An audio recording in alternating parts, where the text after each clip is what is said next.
you a question. How do you think? Literally, through the galaxy of neurons firing impulses in, hopefully, all of our brains, but you could also say we think through ideas and experiences. For example, I feel like both school and the internet has had a large influence on my thought processes. What's interesting to me about these two is their ability to both connect and divide. On one hand, education and technology can introduce you to new people, ideas, and lifestyles. But they can also polarize us in different ways, whether it's through the unequal access of education or the biases in our social network websites. Scrolling through my social media, I met with a lot of similar opinions. When it came to social justice issues, it appeared as if there was a tide of collective rage directed towards a person or group of people.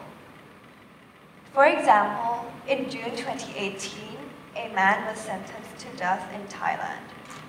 This was the first execution after 9 years, and the country would have been reclassified as abolitionist if the death penalty was not in use for 1 more year.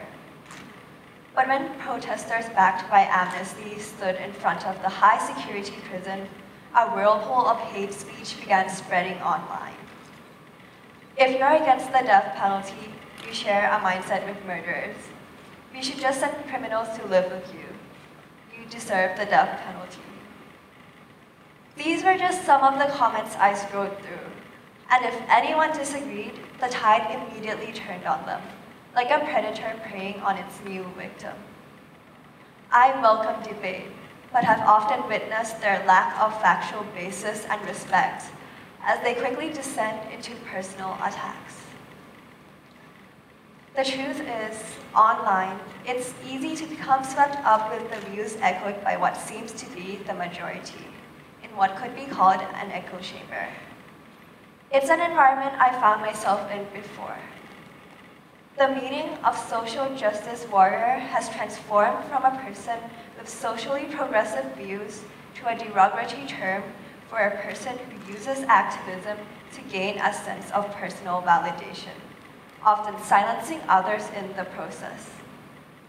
I was swept up in a culture of political correctness, aggressive behavior, and double standards.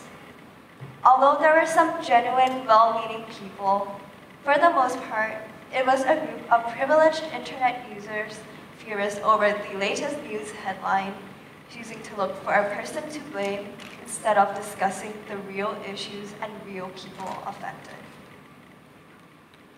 There were many experiences which made me step back and look at everything from a more objective standpoint.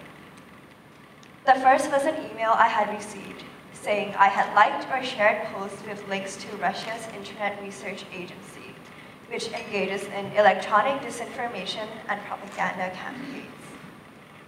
This incident was closely followed by the Cambridge Analytica scandal, which broke on CNN a few days later, when data from Facebook users were used to create personalized political ads.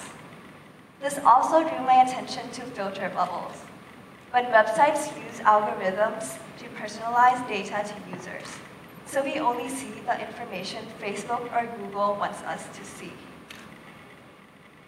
But what had the greatest impact on me was disconnecting from that online bubble and venturing into reality, even if it was just for a moment. I realized that not only do we live in a world of online bubbles, but we are also trapped in so-called class bubbles. This lack of interclass understanding is contributing further to the polarization of both the internet and society. I used to think that working hard was enough to move up the social ladder. But social mobility, the ability to earn more than your parents did, is declining in many countries. As social mobility falls, we become more disconnected from other socioeconomic groups, making it easier to become ignorant of the conditions of those who are less well off.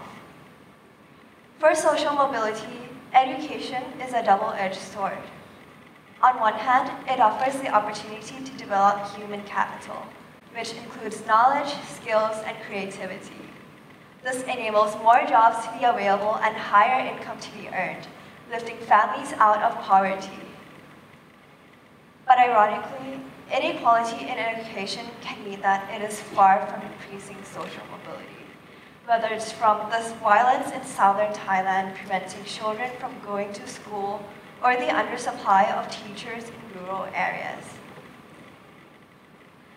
Students from low-income families do not have the option of attending high-quality private schools. Unlike middle to upper-class children, they are unable to receive help, whether it's from parents, tutoring, or the internet.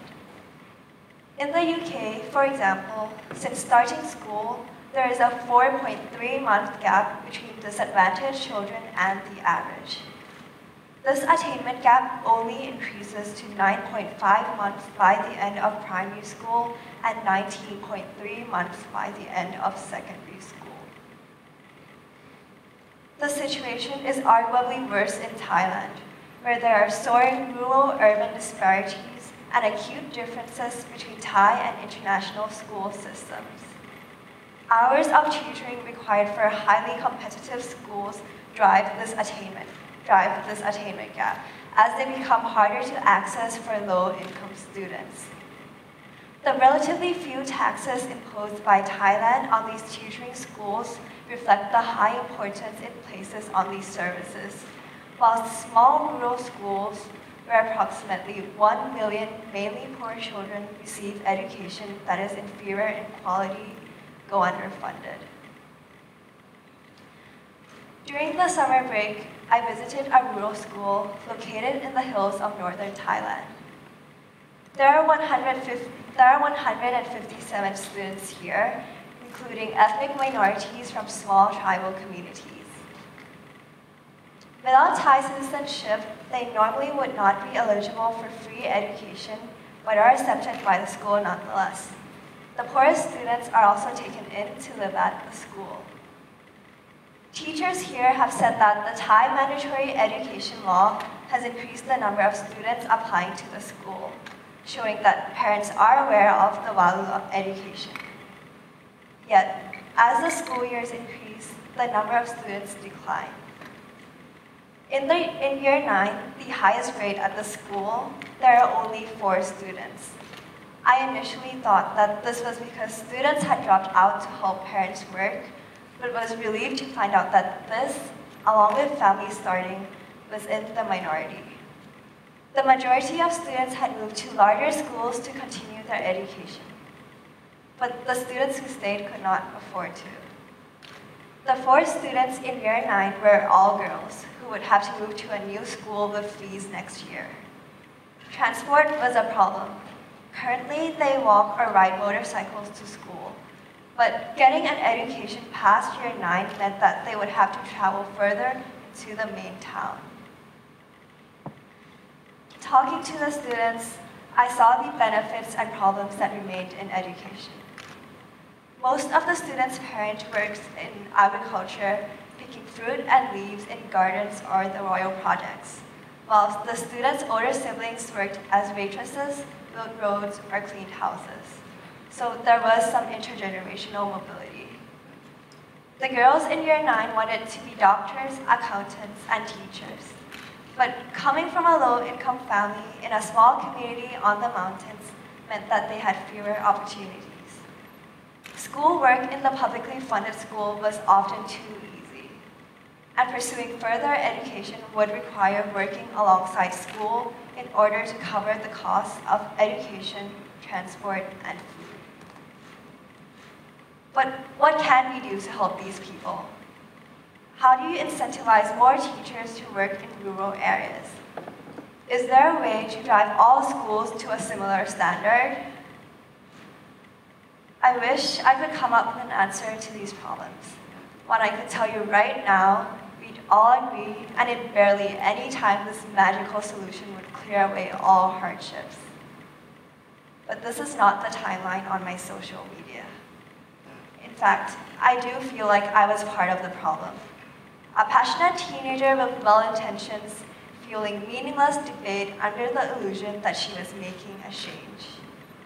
The thing is, I was not surrounded by all of the facts, and even when I was, I quickly dismissed them if they did not fit in with the misconceptions I had. It was a self-righteous culture of blaming politicians with right and wrong set in stone. And along the way, I had forgotten about the people behind the policies, the clickbait headlines, the shocking videos. So when I visited that school in northern Thailand, it felt like a restart. Living in a bubble is inevitable, online and offline. But the very least we can do is make that bubble transparent. Become aware of and understand others' opinions, because blocking them out only traps us in our own delusional world. Continue the discussions and continue to expect better from the world, but also stay rooted in reality. How we think may be affected by many things, but in the end, it is up to us to develop these thoughts and explore the multiple perspectives behind them in order to reconnect in a divided world. Thank you.